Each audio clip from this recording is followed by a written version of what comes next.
Hello and welcome to episode 55 of the Sales Syndicate podcast. Another hot and sunny day here in Cardiff, and my guest has told me that it's also very hot where he's based, but he'll tell you more about that. We're going to be chatting about how PLG and sales-led growth strategies can work hand in hand. Now, obviously, I think PLG is a very, very fashionable or hot topic at the moment, especially over the last year. I guess off the back of COVID, it was exacerbated, or that sort of strategy has grown massively. But I will hand over to my guest, Inyigo, to introduce himself before we run into the conversation. So over to you, Inyigo. Yeah, thank you, Jamie. And first of all, thanks for having me here today. Happy Thursday. So yeah, my name is Inyigo, and I'm one of the commercial sales leaders here at Miro. Focusing on what we call the B&E region, and that's like Benelux, Nordics, and the emerging markets. I've been with Miro for now nearly 3.5 years. Started initially as an account executive and enterprise account executive myself, and then got the opportunity to move into leadership, where like 2 years ago I started to lead the sales development organization here in EMEA, and basically now moved to the commercial sales team as of last year, November. And just a bit of background for those who don't know who Miro are. I'm not sure that there will be anyone who doesn't know who they are, but just give us a bit of a background on Miro and the product. Yeah, sure. I hope everyone knows Miro by now, but of course, Miro is a visual workspace for innovation. So, and we are on a mission to empower teams to basically create the next big thing. Miro was originally founded like back in 2011. Back then we positioned ourselves as an online whiteboard. And what we saw, it was heavily adopted by product development teams, who also like deeply influenced our product strategy. Then just before I started in 2018, we moved our strategy and we created this online collaboration category that included additional tools for visual project management and workshops. And then basically, as of last year, 2022, we began to invest heavily in innovation work, which also includes technical diagramming, agile rituals, wireframing, and much more. And then, of course, this year, we also started to introduce some AI capabilities that will help just for teams to work more efficient and effectively as well. No, I think we here at Selligence, we've used Miro. I think our product team love it, like you said, for that sort of project management.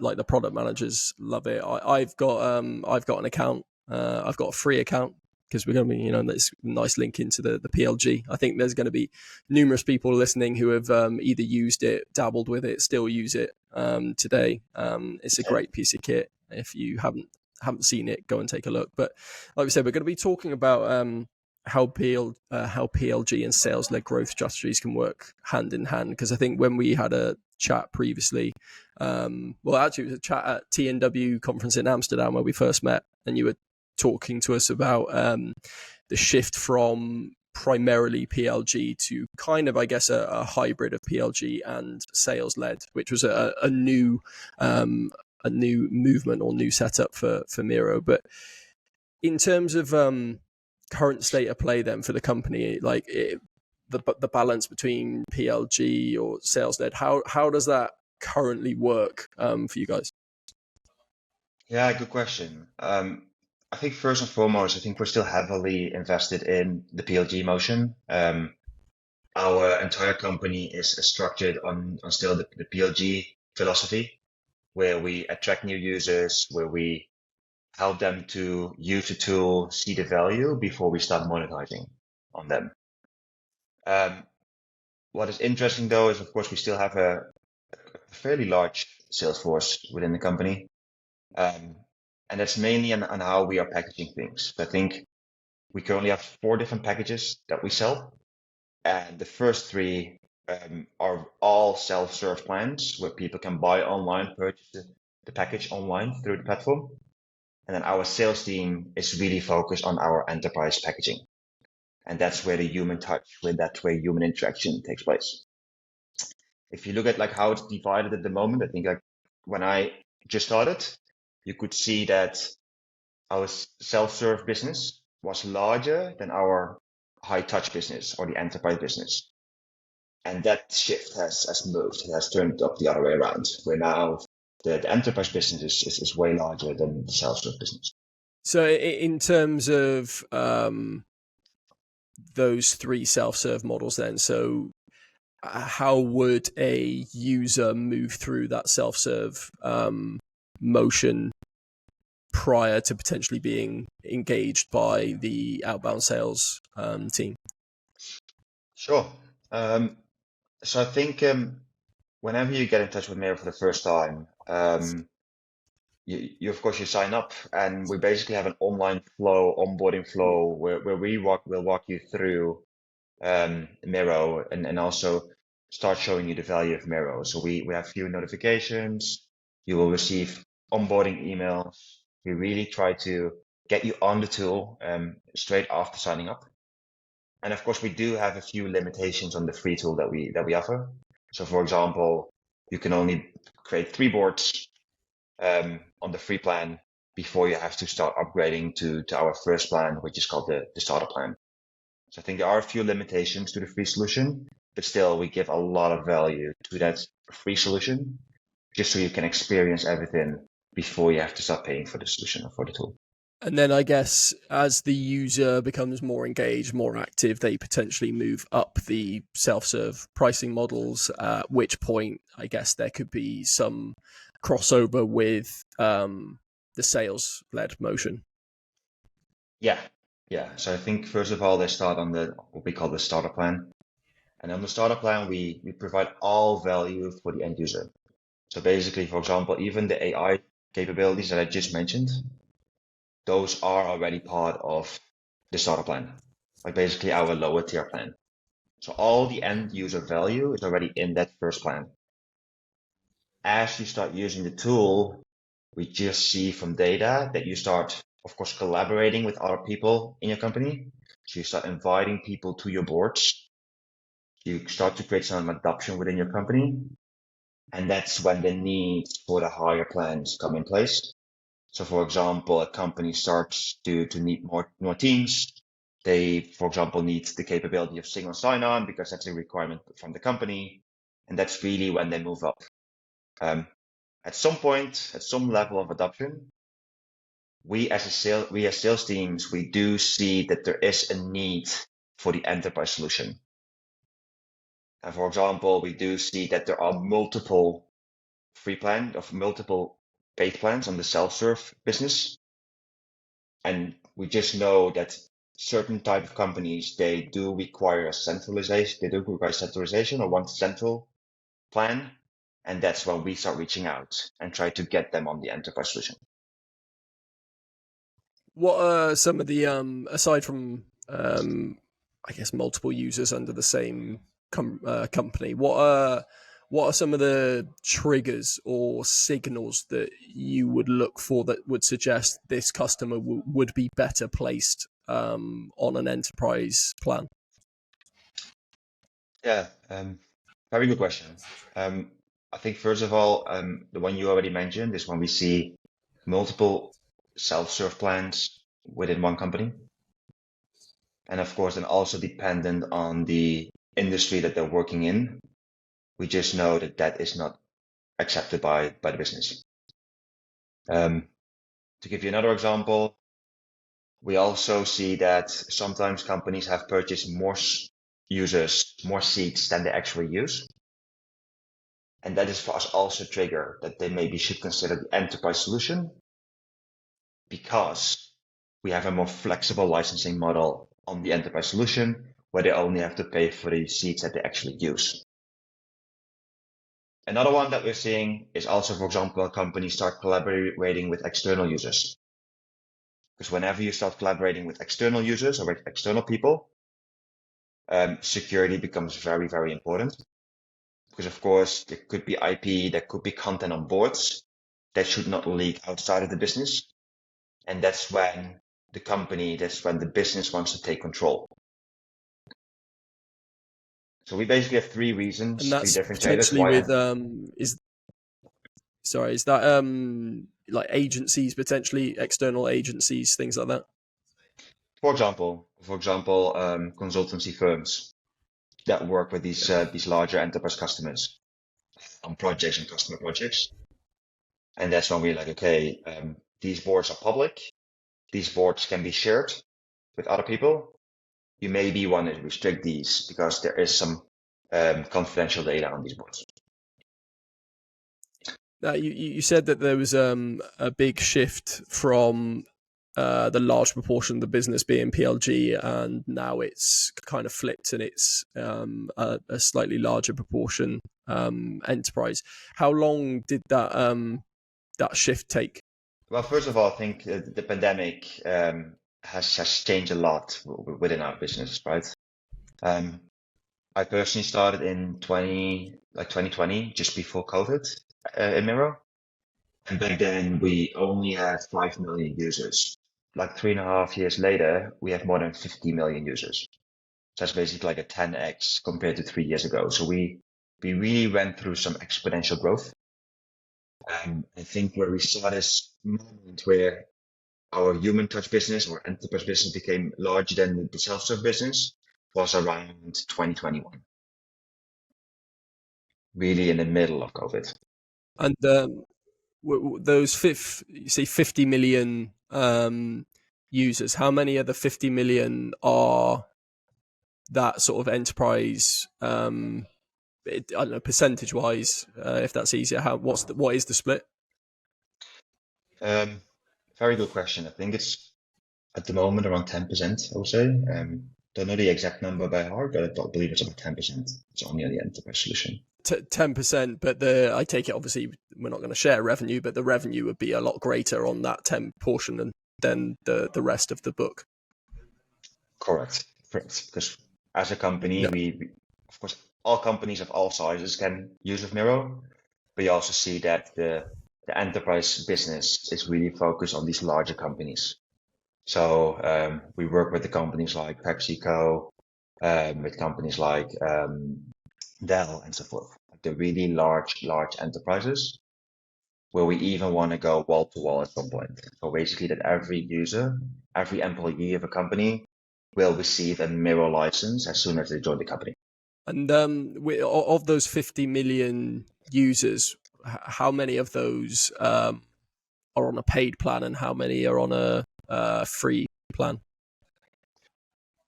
Good question. I wouldn't be able to tell you right now. I don't have those numbers. No worries. In terms of then your team, then, so your team that you're responsible for, what are they challenged with? What are you guys looking at? Enterprise top down sales, or is your team more focused on upselling from the PLG? I think our team is like I said, like I'm leading the commercial sales team. It's maybe good to understand that we have currently 3 different segments within the business. We have a commercial segment, we have an enterprise segment, and we have a strategic segment. Our commercial segment is really focused on companies with less than 1,000 employees. So this is the more high velocity business. Within that high velocity business, we're also looking for a certain level of scalability and standardization. So within that business, we're still really focusing on upgrading the self-serve users to the enterprise model. But we do already see a shift. What are some of the? Where, I think we discussed this on the kickoff or at the show. What are some of the sort of strategies that you employ as part of that goal of upselling people from the paid from the free plan up through the tiers? Yeah, let's maybe first go back to like 2021, 2022, that year, or those years. Back then, we really were grateful that we had so much inbound coming in. So we had these self-serve users, and then at some point, these companies wanted to discuss the enterprise solution. And that was really when they filled out a form, when they became a hand raiser, and then engaged with our enterprise sales team. I think we're now at a stage that these hand raisers have, like the number of hand raisers has reduced, but the companies are still out there. So I think what has really worked for us as of like last year is that together as a team, we started to initiate campaigns where we collectively brainstorm on campaign ideas. Then we start prioritizing like, hey, which ones do we think are most effective?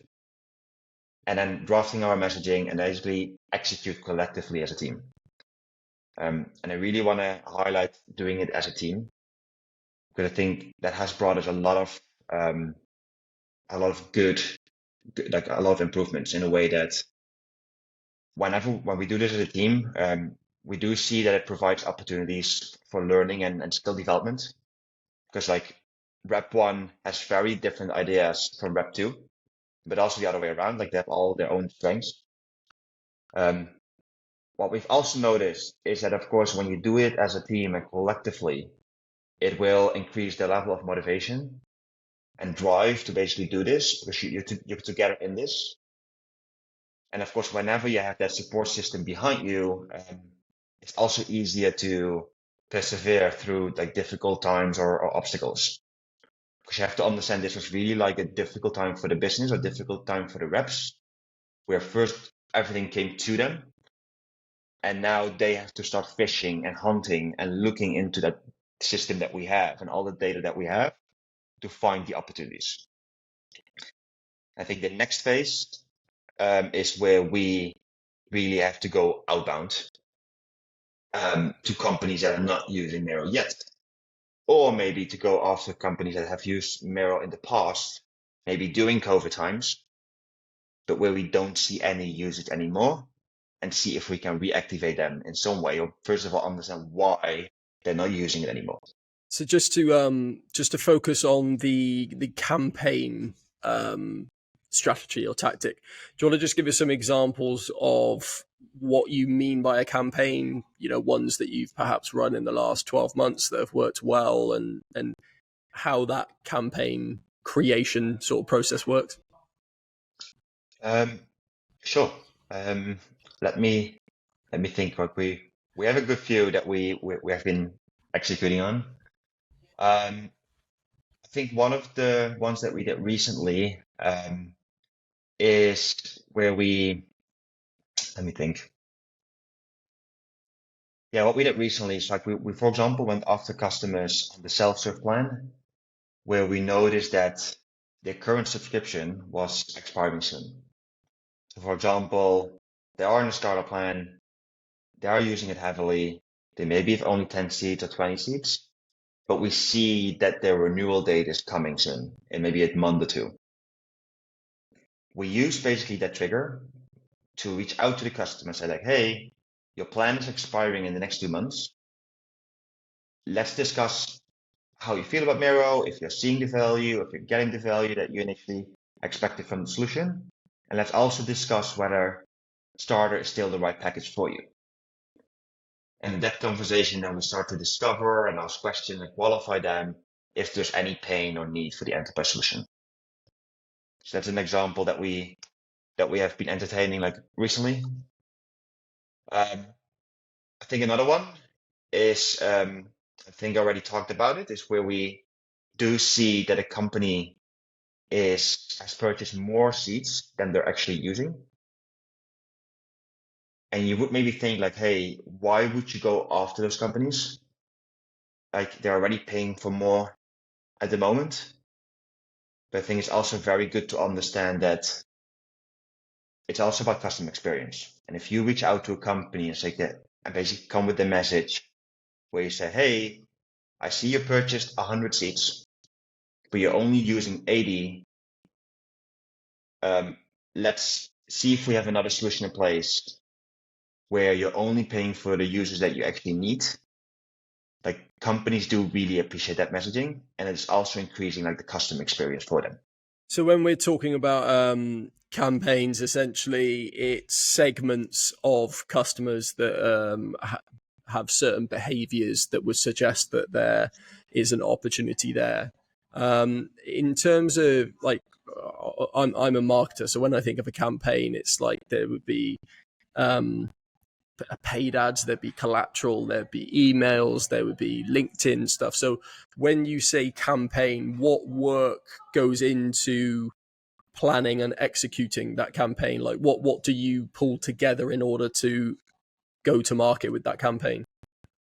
Yeah, sure. So I think first and foremost, we have to start looking into, of course, the user, the behavior and the usage data.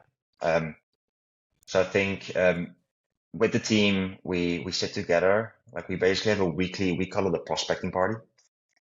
So we have a weekly prospecting party where we come together as a team, and maybe every month we do a brainstorm on potential campaigns or initiatives that we can entertain.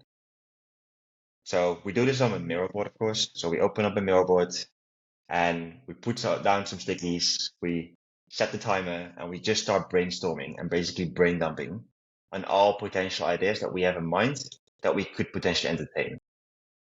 And as soon as we have done that brainstorm, like we usually get with like loads of ideas. And of course, you cannot do a further deep dive on every single idea.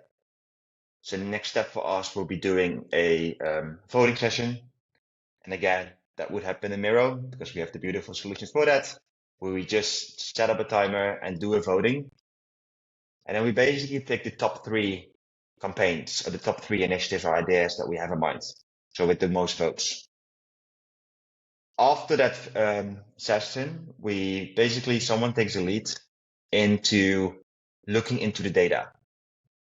So, okay, if I take the example that I just mentioned about customers paying more seats paying for more seats than they actually use, we have someone in the team who's going to research and actually see like, hey, what is the volume of this? Like, is there enough volume? Can we scale this? Is this actually something that we can do at a larger scale? So we do that for all those 3 campaigns, the top 3. We then the week after come together again, and then we really select the one that we want to entertain in the following weeks. So we pick the one, we select the one, we draft an outreach sequence as well with a few steps. And then basically the week after we kick it off as a team and we start doing this collectively where everyone start reaching out after the accounts that they own. And then basically we come together again weekly to discuss insights, what has worked, what's not worked, what's the feedback that we're getting from customers, to basically learn from each other and like iterate fast as well. We just keep doing this constantly in a consistent way.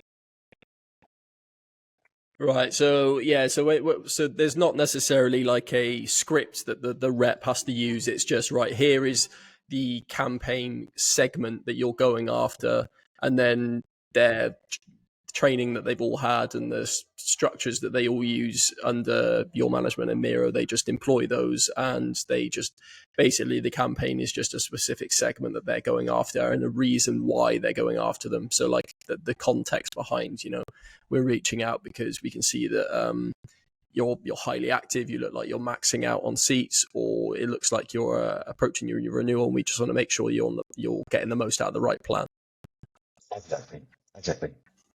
And then we, as a team, we basically generate the reports in Salesforce, for example, with all the users that we should go after, just to make it easy for the reps to also do it at scale again. We've talked a lot about usage data. I think there's also, we're also thinking of, for example, nowadays about campaigns around use cases. So for example, we do see that Miro is used heavily for PI planning.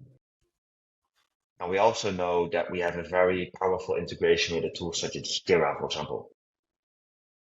However, our existing user base doesn't know or is not familiar with that integration. So on the back end, we can see they're using Miro for Agile, for PI planning. We can see that, for example, a integration such as Jira has not been set up. And then we can basically reach out to all these users and say like, hey, from what we're seeing, you're using Miro for PI planning. Are you familiar with the Jira integration that we offer? Because that would help you. Would help to make your workflow more efficient. Because we just know that you're duplicating work otherwise, and things are not streamlined and so forth and so forth. Does that make sense? Yeah, no, that makes sense. And how many of these campaigns would you run a year then, like roughly? I think roughly, and I'm more talking about our own team. I think we run about one a month, I would say. So we really set a goal for ourselves to run 2 to 3 a quarter. So it's like on average one a month. Now we've sort of dabbled a little bit on the sales led stuff as well, which is, I guess, not related to usage. So in terms of that side of things, how does that pure outbound targeting users that have never used Miro, how does that work? How is that structured? Yeah, very good question. It's basically the phase that where you can see we're slowly transitioning to. So for example, we're now at a stage where our reps cannot just rely on our internal systems and our internal databases, but they also have to start looking at external sources. And I think one of the tools that we, for example, use is LinkedIn Sales Navigator, where there are also a few like beautiful triggers where you can, for example, see whenever someone changed roles within a company, or whenever a company hired a new executive, and then we basically start reaching out. So if we see a company hired a new head of product, that is for us a trigger to reach out to that person to understand why that person is being hired, what his job, what his objective is going to be for the next few months and for the quarters, and how he thinks he's going to solve for that. And that's basically where we go more top down and also sales led. Your team, you were saying, does both campaign led, focusing on existing users or previous users, and also outbound. Yeah.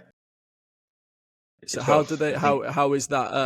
How is that split? Yeah, I think the beauty at the moment is that we have, as I said, we have 50 million users. So I feel safe to say that we have probably a user within almost every company out there at the moment. So there's almost always some usage within a company. And that's where the beauty of sales led and product led comes in play. So maybe they're not using the tool heavily, but we do see a few users and they just hired a head of product. And that's where we try to connect the dots. And that's basically like a journey that we're now trying to understand and then trying to solve for. And basically, on the one side, maybe start interviewing some of the existing users. But we know these are end users that maybe don't have the decision power, that maybe don't have the capability to move Miro within the company, but we start interviewing them to understand, like, hey, what value do you get from Miro, or what value have you gotten from Miro in the past? So we can use that piece of data or information to then go to for example, the person that had just been hired, the head of product, and use that piece of data to influence him or her. And that's where we try to connect this like product-led model with the sales-led model, where product-led is bottom-up and we try to get in top-down. So it's quite rare then for you to have a 100% outbound, never heard of Miro, never known that the companies use Miro. That's very rare for you guys. Yeah, I would say so. Yeah, I think that's also why I said at the beginning of this podcast is like we're still heavily invested in product led, and that's also the vision of the company. If you look at our marketing department, if you look at our growth marketing team, they're all focused on attracting new and more users and making those users engaged with the tool. So indeed, you would rarely see this stage in time that we go purely outbound, where there's no usage at all. So yeah, I appreciate it's probably, like we said, it's few and far between and very, very rare, which is what we would call a champagne problem here in the UK. It's a good problem to have, right? But if you're one of your reps, I don't know, had a spare 5 minutes and was thinking, right, I'm going to prospect to challenge myself. I'm going to prospect a completely new company who have never heard of us. How do they, do you have any specific tactics on whether it's, okay, we're going to target people who match our most active users? Is it split on, right, you're going after this segment of verticals, I don't know, you're going after marketing teams, you're going after product teams? How do they filter down to understand where they should be spending their time if they are going pure outbound? Yeah, good question. Maybe quickly to go back to what you just said, like it's a great problem to have. I totally agree. But I can also tell you that the teams have had some challenges going through this position where everything came to them, and now they have to actually dive into our database. Like I'm in my previous jobs, I was used to the pure outbound sales motion. But you can see that the people that are new to sales and where Miro is maybe their first experience in sales, that they do have challenges with that transition from inbound to going after existing users and basically really adapting the change.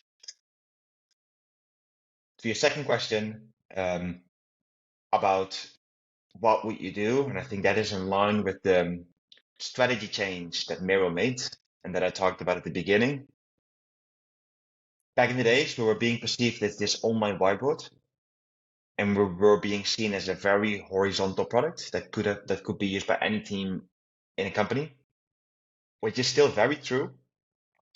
But what's interesting is that we see that almost 50% of our user base is within what we call within the EPD, within product development, like engineering, product and design space. And that's also the strategy that we're now going after. Like we repositioned ourselves as a workspace for innovation, and innovation happens within the product team, within the product department. If you would ask me like, hey, you have no users, you have to sell Miro like cold. What would you do? Is like we would really go after companies and really go after product departments within the companies. Look at sales triggers such as funding raised, because that's a trigger where they're going to invest in new products, they're going to invest in innovation, where they hired a new senior leader within the product space, where we maybe read articles online about new product that they have just released or their vision, where that's all about innovation, and indeed come up with this innovation play instead of being perceived as a whiteboard. Like, funny fact, within our company, we're basically not allowed to say whiteboard any longer. We're a visual workspace for innovation. What happens if someone says the word whiteboard? Is there like a swear jar or something? Like that.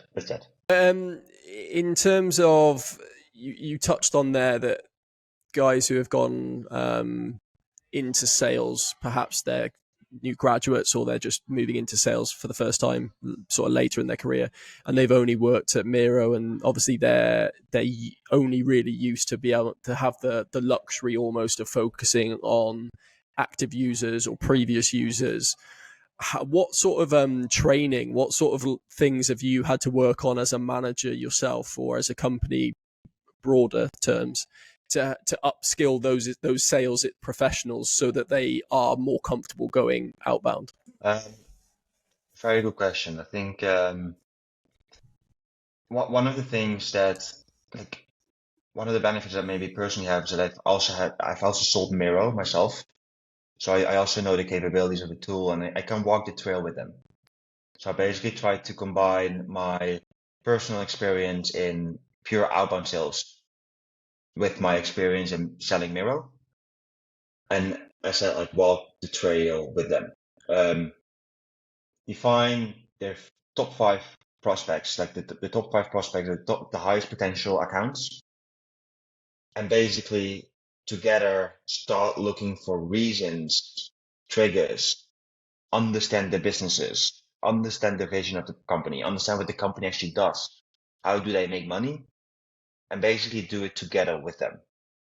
I think that is very important as a sales manager, particularly within the commercial segment, where we do have some junior sales professionals, that you also walk the trail with them.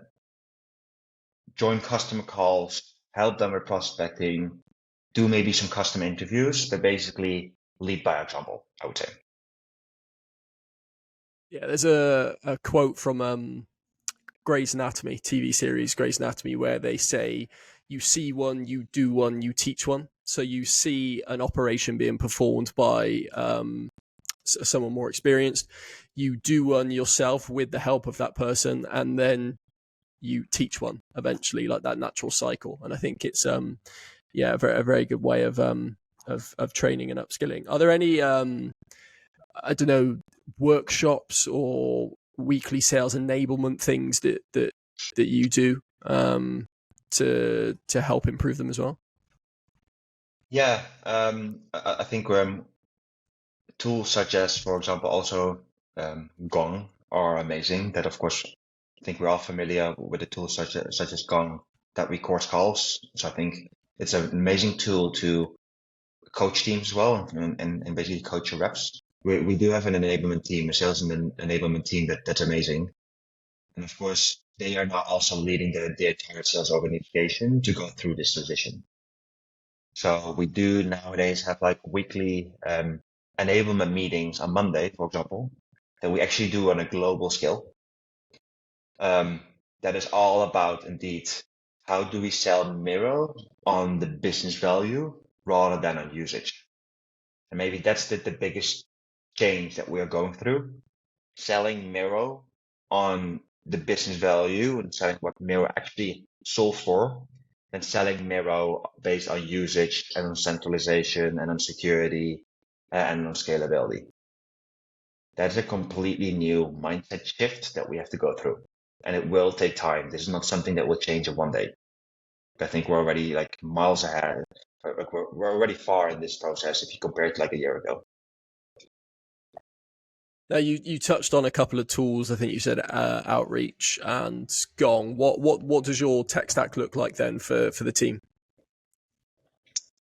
First and foremost, Miro. Everything happens on the Miro board. We present Miro, like whenever we have a customer call, we present current usage, what we have seen online, all on the Miro board. We do our proposals on the Miro board. We record a talk track where we present the proposal in a video of 2 minutes that we can then send over to the customer, that they can then play with the economic bio, for example, and they can really see already the value of the tool without maybe having used it before. But of course, beside that, we have a tool stack that is consists out of multiple tools. Indeed, we use Salesforce as our CRM system. We use Gong for coaching purposes. We have Outreach for prospecting. Besides that, we also use Ironclad for the full document flow, legal flow, and so forth. And then DocuSign for the signature process. So there's no there's a lot of I guess increasingly in recent years there's been a lot of development in tools that I guess especially for you guys, which would be interesting, is you know the triggers, you know your ICP, but it's like it's finding individuals that fall within those. So is LinkedIn like your primary sort of place to do that, the outbound? Yeah, and I don't want to forget about the more company-wide tools that we have as well. For example, we of course also have like a tool such as Looker, and Looker is where we see all the usage data. I think one of a very promising tool that we introduced a few weeks ago. It's still a very small startup, but the tool is super powerful, and it's called Focus. And Focus is the tool where, I'm not sure, have you heard about Focus yourself, Jimmy? No, I'll definitely be taking a look after this episode. But yeah, go on. Okay. Focus is basically a PLG tool. It is a tool built for product-led companies. It's a tool that combines all data sources that you have about your usage data, company information. It all combines all of it together and then tells you which companies, which users to go after. And as a company, you can even define sales place, for your sales teams, to execute on. So I think I just talked about this BI planning, agile campaign that we have in mind or play. You can imagine that these pieces of information are coming from different data sources. And Focus is basically the tool that combines all of this together. So for example, is a company already using Jira? Is coming from our data warehouse and from Looker, so it's integrating with Looker. All our contacts are, for example, within Salesforce, so it's also extracting the data in Salesforce. So basically connecting all these dots and then able to tell us what users to go after. And from within that tool, we can then also start enrolling the users in an outreach sequence. So we don't have to leave Focus anymore to enroll contacts at scale based on a specific play that we want to do. It's a really, really powerful tool, and I think there are only just 30 people yet, ish. Yeah, I was just having a look at their website then, and I'll have a good read of it and watch a few YouTube videos after. Okay, then to finish off, I think that's we're going to sort of re-ask some of the questions that we asked you at the TNW conference in Amsterdam, because I think we had issues with the audio, which fingers crossed we aren't having today, but we'll find out. But let's do some top tips, best strategies, things like that. So what would be one of your top tips, or more than one top tips, for teams that have purely been PLG and are moving to sales led? Like we've talked about that journey that Miro's going on and how successful that's been so far. What would be some of the tips you would give to a team that needs to move from primarily PLG to a hybrid between PLG and sales led? Yeah, very good question. I think one of the most important things is making sure that your PLG team and your sales-led teams are well aligned. Because I think it's always customer first, and you need this customer-centric mentality. And you can imagine that sometimes like these teams can also battle internally or have some challenges, or there can be some friction because you have different objectives. So I think it's very important that to make sure that these two teams are aligned.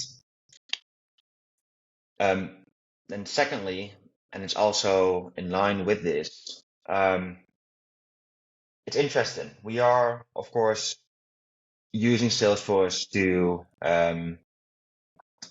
document our opportunities, to track our opportunities. And we're sometimes in this mindset that we lost an opportunity. So we really feel like, hey, we lost an opportunity, we lost this deal.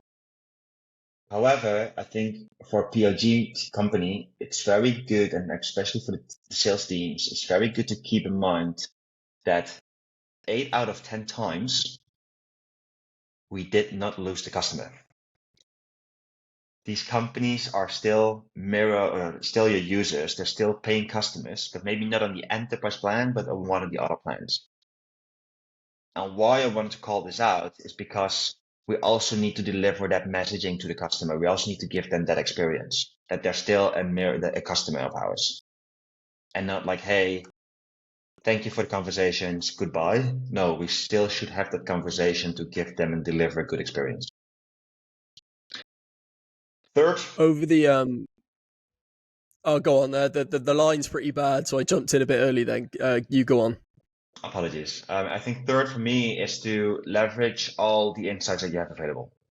I think I mentioned to you earlier is that yes, there will be a moment in time where we have to go like pure outbound, but we already do have so much data in the back end in our database that we almost have the contact details of someone within almost every company.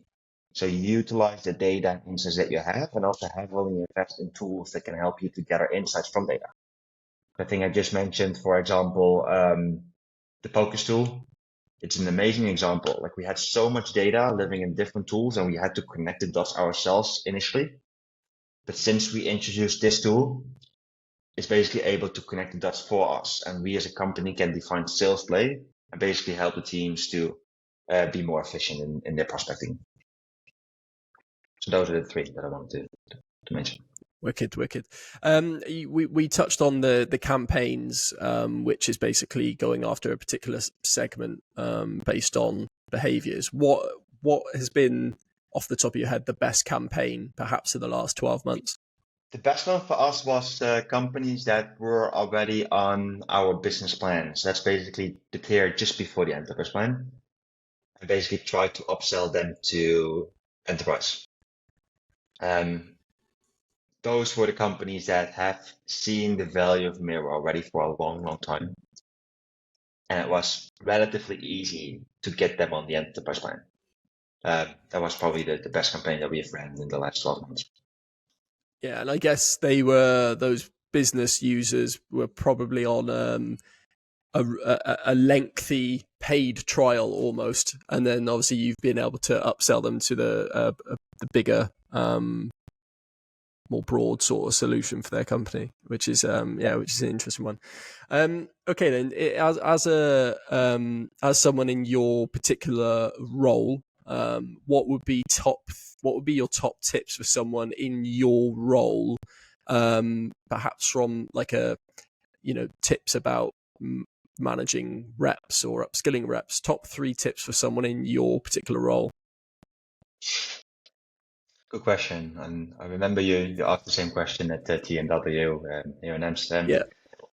I think number one for me, I have 3 that I want to call out. Maybe number one for me, take care of your people and also make sure that you foster a good team culture.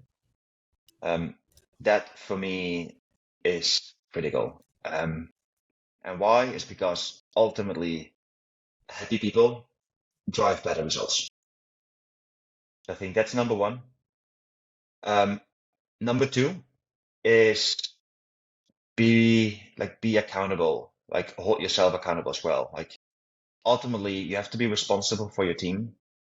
And as a leader, you have to take ownership and hold yourself accountable for whatever happens. Like if the team cannot trust you as a leader, or if you're not holding yourself accountable, how can you hold your team accountable? So I think, again, it goes back to what we talked about before, it's lead by example. Third is for me about creating a repeatable motion. And I'm talking about like the cadence that we follow, the rhythm that we have, and basically make sure that this can be used throughout the business and it's also in a scalable manner. So I think I just talked to you about this weekly prospecting party that we have. This is part of our cadence. Where on Wednesday, we come together to just talk about prospecting. What is the next segment? What's the next initiative? How are we progressing with the initiatives that we have in motion? Having such a cadence where you know what you're going to do Monday, Tuesday, Wednesday, Thursday, Friday is very, very valuable for a commercial segment that has to sometimes run at a high velocity. Yeah, no, look, humans are creatures that like routine. So I think, I can definitely see why the cadence one, like my weeks, I have the same blocks and the same times and things, and that helps me prioritize, brain power and switching my brain from creative to deep work or whatever. So yeah, I can see how that one would work. We do have a hard stop at 11, so I'm going to ask you one more quick question before we close off. But podcast and nominate. Who do I need to get on the podcast next and why? I had to think about this one for a second when you asked me the question earlier. For me, I'm not sure. Do you know Jason Lemkin? He is the second name name rings a bell. Yeah, he's like a true SaaS guru. So he's not necessarily like a sales leader, but he has founded 2 companies himself, and he's currently behind the community called SaaSer. I'm not sure if you follow him on LinkedIn, but for me, he publishes so much valuable content and just sometimes very like short messages, but so valuable about growth of a business, tips and trips.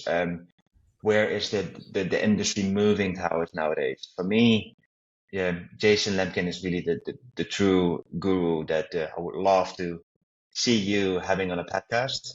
Because I never really heard him talking just about sales. It always has been about SaaS and company growth and what is happening in the world of SaaS, which is a very important industry for ourselves as well as a business. So that's also a reason why I follow him, just to know like where are our customers heading to. But I would love to maybe hear from him how he feels about sales and what tips and tricks he would have for us. Interesting. Okay, that's no pressure then for me trying to get him on a podcast and talk about that. But I will try my best. I'll go and prospect him now. Look, I appreciate you jumping on. I'm glad we got to redo this almost off the back of the TNW conference. And we spoke about it before the recording, but we're going to be at SaaStock Dublin. So for anyone listening, including Miro, who are apparently going, we will see you there. But thank you, Inyigo, for joining me. If you've enjoyed the episode, please follow or subscribe. Give it a like on YouTube if you're watching. And we will catch you in the next episode.